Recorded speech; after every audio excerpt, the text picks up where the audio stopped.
খবর 24 সাথে আপনাকে স্বাগত। নতুন নতুন খবর জানার জন্য আমাদের চ্যানেলে চোখ রাখুন।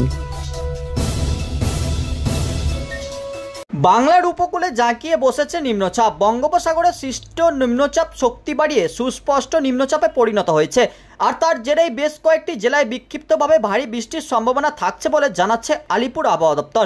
দিনভর বিক্ষিপ্তভাবে বৃষ্টির পূর্বাভাস কলকাতাতেও। নিম্নচাপের প্রভাবে উত্তাল থাকবে সমুদ্র। বঙ্গোপসাগরের বড় অংশে কখনো 40, কখনো 50, কখনো আবার 60 কিলোমিটার প্রতি ঘন্টার গতিবেগে ঝোড়ো হাওয়াও বইতে পারে।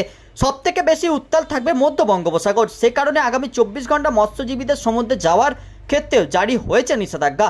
হাওয়া অফিস বলছে, বর্তমানে মৌসুমি অক্ষরেখা বিকানির, শিখর, আগ্রা, প্রয়াগরাজ এবং রাঁচির উপর দিয়ে এসে ছাপ ফেলেছে বাংলার উপরেও। অন্যদিকে নিম্নচাপটি বর্তমানে গাঙ্গেয় পশ্চিমবঙ্গ ও উত্তর পশ্চিম বঙ্গোপসাগরের উপর থাকলেও আগামী 24 ঘন্টার মধ্যেই তার গতিপথ বদলাতে পারে। 24 ঘন্টার মধ্যেই সরতে পারে বাংলার উপর থেকে। ধীরে ধীরে এটি পশ্চিম ও উত্তর পশ্চিম দিকে ঝাড়খণ্ড ও উত্তর উড়িষ্যার অভিমুখে এগিয়ে যেতে পারে বলেও জানা যাচ্ছে আলিপুর আবহাওয়া দপ্তর সূত্রে। ব্যুরো রিপোর্ট, খবর 24/7।